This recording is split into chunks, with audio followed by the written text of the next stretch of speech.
Happy 2025! Winter is upon us, and with it, all the mixed feelings of a new year. And this time of year, all I want to do is curl up and read. It's also the time of year when I feel the most inspired to read. It's like every new year is a fresh start. Groundbreaking, I know. But what I mean is like, it's just this like blank canvas on which I decide what to put. Like anything could happen. It could be a really good reading year. It could be a not so good reading year. I could like fall in love with a new genre. I could read a book that changes my life. There's just so much possibility. And I also really like collecting book recommendations this time of year. It's when I spend the most time on Goodreads, scrolling through what's been popular, what my friends have enjoyed reading. So I thought that it would be nice to share with you guys my 5 favorite books of 2024 that I read in 2024, and also the books that I've read so far this year because they've been amazing, and books that I'm looking forward to reading. If this sounds good to you, go ahead and make yourselves a heartwarming cup of tea, grab your coziest of comfy blankets, and let's talk books.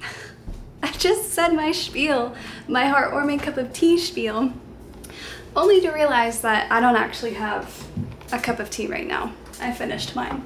So we need to change that. Let's see. The tea, I just moved this over just to move it back. This is my tea of the month. Chai Rooibos by Yogi.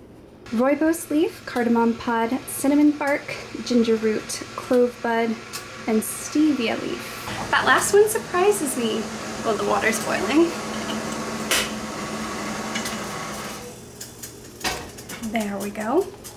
Yeah, it doesn't taste particularly sweet, but perhaps the stevia leaf just counterbalances the bitterness of clove, because the flavor of clove is so intense. It's kind of smoky, but I don't get that from this tea. It's definitely more like, how would I describe it? Heartwarming. It truly is a heartwarming tea, and it's warm. It's like amber, like drinking the color amber.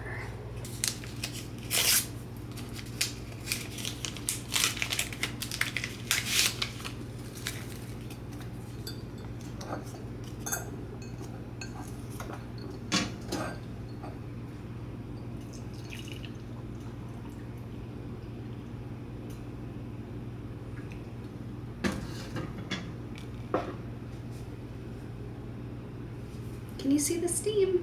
Oh. One of my life's greatest joys is steaming mugs of tea. This right here brings me so much peace, so much calm, so much comfort.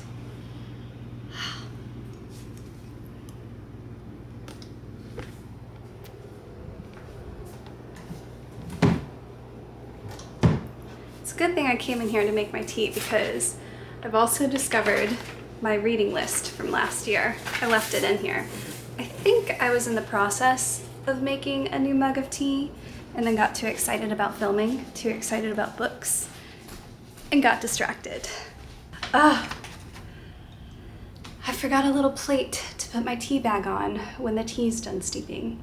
I'm feeling really scattered, but in an excited way. Like, I'm probably gonna be pretty rambly this video because I'm so excited to be filming again and talking about books. I'm gonna go grab a little plate for my tea bag, and then we'll get to it.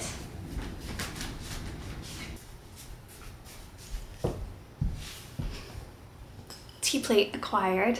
My plate of choice has a little goldfinch on it. My literary friends will recognize this as an allusion. Has anyone read Goldfinch by Donna Tartt? I actually enjoyed that book better than The Secret History. Do you have your steaming mug of tea? Cheers! Let's talk books. 2024 was a medium reading year for me. It started out so strong, and then I read a series that I absolutely loved, and everything that I read afterwards was dull in comparison. So I fell into a massive reading rut, and it took months to get out of it, but I did. And ultimately, I read 30 books in 2024. The number really doesn't matter. I just share it to give you perspective on the type of reader I am. I do love reading. I definitely prioritize it in my free time, but I also have a very busy life, and the older I get, not that I'm old, I just have realized that I just want to read for me. I'm not reading for appearances. I'm not reading for number goals.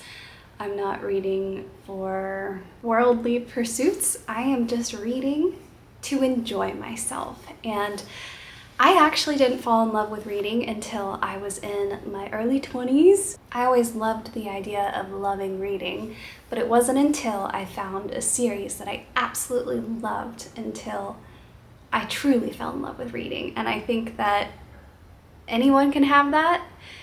If you don't love reading, I really believe that you just haven't found the right book. Really, all it takes is that one book that you just can't get enough of, that totally sucks you in, and that you think about when you're not reading, and that you can't wait to pick up and start reading again. That's what it takes. Perhaps 3 of those, 3 good hooks like that is what it takes to really enjoy reading. So I'm going to share with you guys my favorite books from last year, so that if you're looking for some reading recommendations, maybe these will be a good fit. This is my stack of physical books, and then I have 1 book on my Kindle, and oh goodness, I don't know where to begin. Okay, I think I'll start with a book that you guys have heard me talk about multiple times, and it is Welcome to the Hyunam-Dong Bookshop by Bo-Reum. This book took me entirely by surprise. It's not one that I think I would have read if not for my book club. This book centers around a bookshop, unsurprisingly, and each of the people that work there and some of the customers that frequent the bookstore, and all of the characters whose lives we get a little window into are kind of lost.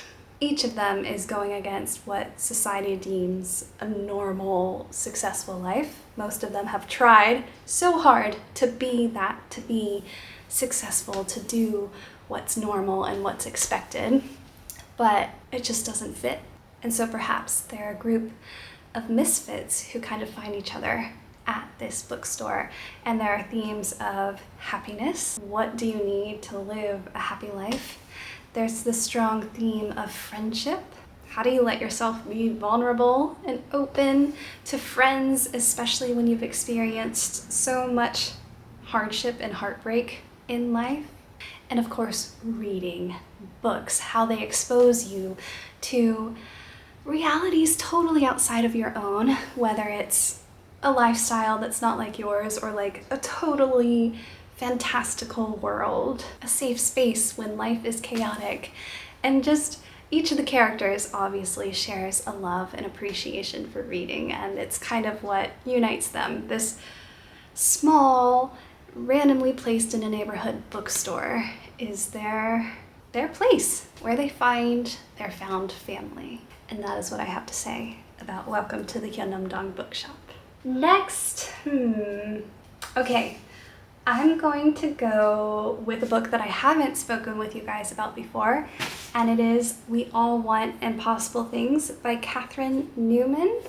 I read this book at the very end of 2024, in that wonderful space between Christmas and New Year where life feels paused. I found my way to this book, or rather, this book found its way to me in the form of a friend letting me borrow it because she loved it so much. She said, "You have to read this book," and gave it to me. And again, I don't think I would have picked this book up myself. That's the theme of 2024 with my favorite books from that year, is that all of the books were recommended to me by people in my life or by strangers, and I'm so glad because they ended up being wonderful. I feel like it was a year where I really expanded my palette as far as genre goes.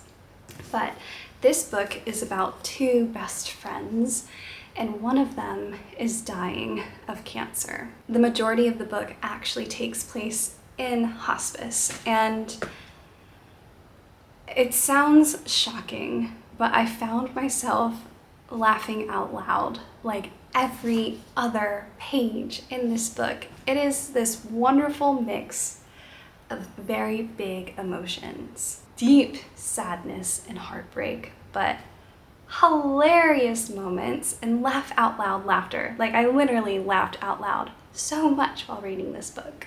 Frustration and despair and love and warmth, like so many emotions. And this book is all of, how many pages? 206 pages. Such a small book with so much life packed into it. When the end is so near, all of life's stresses and anxieties and worries kind of snap into place and are so small. You realize what's really important to you, or at least these characters did realize what was truly important to them. We All Want Impossible Things became kind of this like safe space for me to feel my emotions, while also putting into perspective what's really important in life and helping me to start this year on the right foot, like prioritize what's really important, and also to be a better friend and a better loved one. It's a powerful book.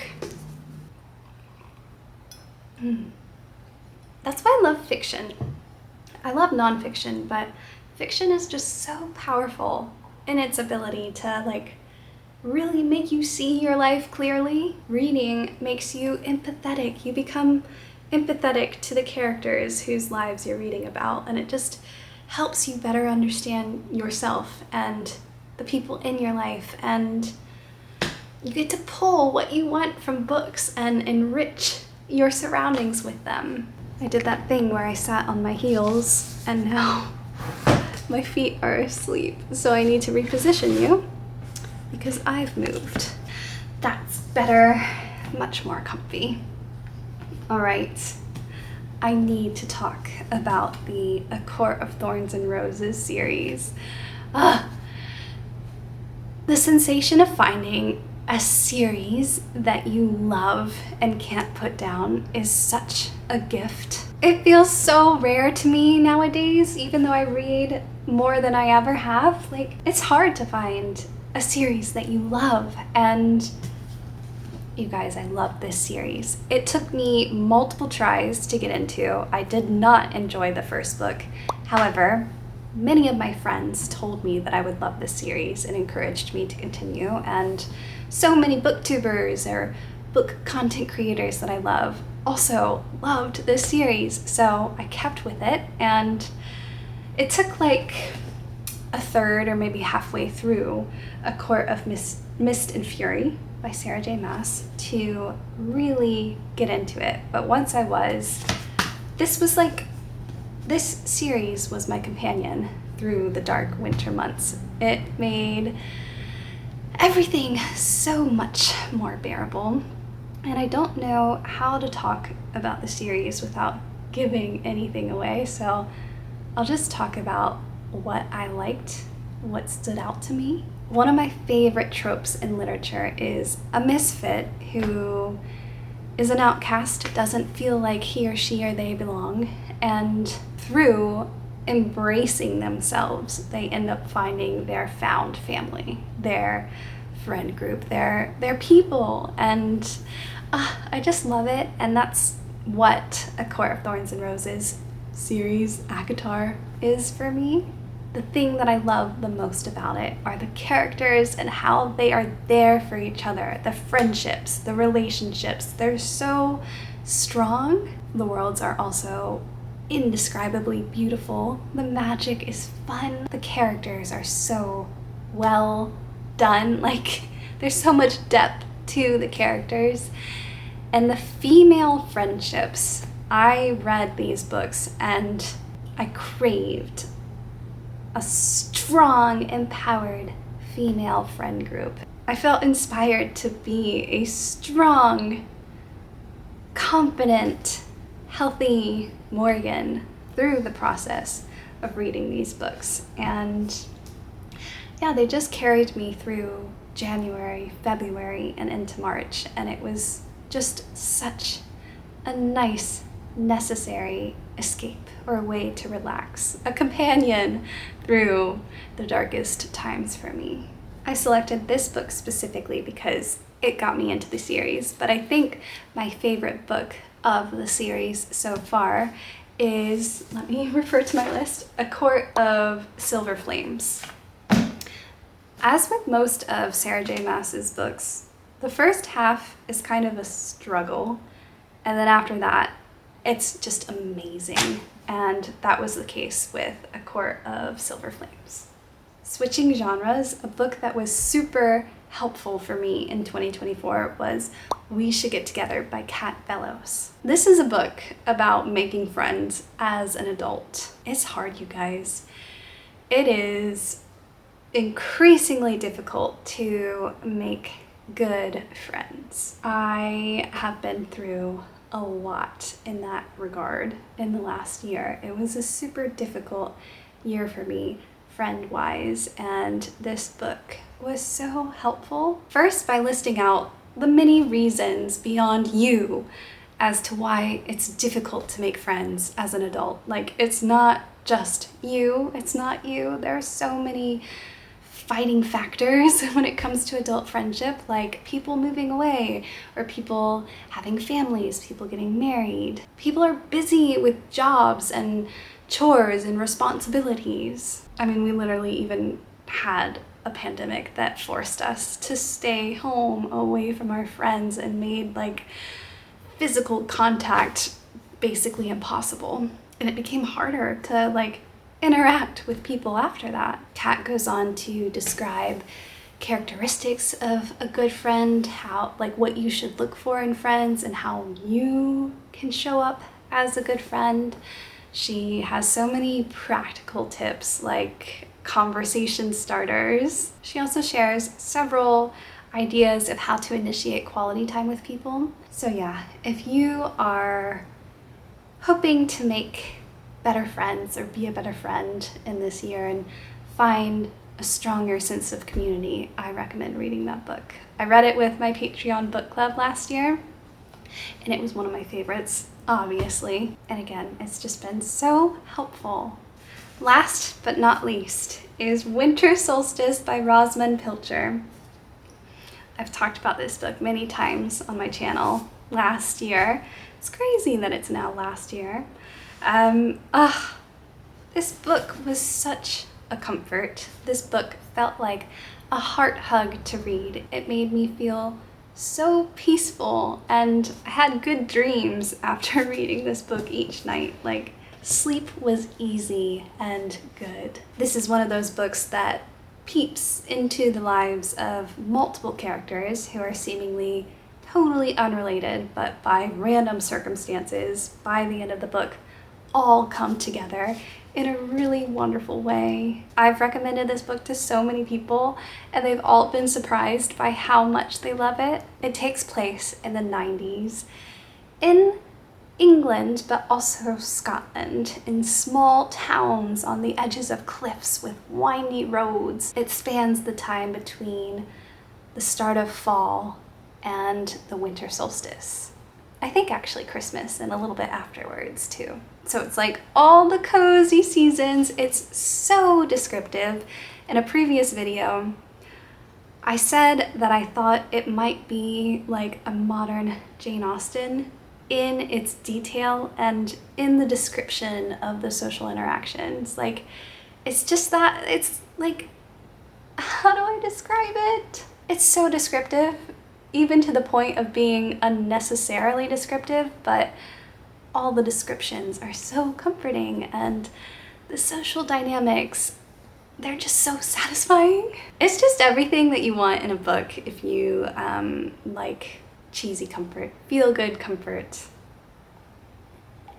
My tea's going cold. It's just barely warm enough.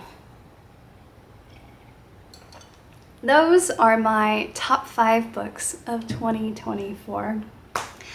And 2025 is off to a really strong start reading-wise. I love fantasy this time of year. I don't know if it's the closeness to villains that you get a lot of the time when you're reading fantasy. Like, so many of the characters at first glance seem evil, but then by the end of the book they're actually the best characters and they're like the purest or like most honest. It's also exciting. It usually takes place in a totally different world with magic. So good. And so I've started my year by reading the Shepherd King series duology. I think it's just 2 books. I am halfway through the 2nd book and it's really, really good. There's a really interesting magic system surrounding a deck of cards, and the holders of the cards get to absorb the power the cards hold. There's a rotten king, a rebellious prince, an unassuming young maiden who is actually so incredibly tough and will save the lives of many. It's really wonderful. I think I enjoyed it more, or am enjoying it more than Fourth Wing, actually. So if you're looking for something to satisfy you after reading Fourth Wing, I recommend the Shepherd King series. Also, as a heartwarming read, I've been reading The Keeper of Stories by Sally Page. I've been reading these books on my Kindle, so that's why I don't have physical copies of them. But it's really, really sweet. I'm only about, I'm like 2 or 3 chapters in, but it's been super sweet. Definitely falls into the category of Winter Solstice, The Gentleman in Moscow, A Week in Winter by Maeve Binchy. It's a cozy read, a heartwarming, humans being humans, all coming together type read, from what I can tell. Again, I've just started, but I'm really enjoying it. And then the books that I will read next are A Psalm for the Wild-Built by Becky Chambers and Impossible Creatures by Katherine Rundell. And I will update you on what I think of them. So with that, I don't know about you, but always talking about books makes me desperately want to read, to tuck away and lose myself in the pages of a book. So I'm going to make myself another mug of tea and curl up with a book. Thank you so much for being here. Thank you for spending this time with me. I will be back on my regular every other week posting schedule, so I will see you soon. I love you and happy reading.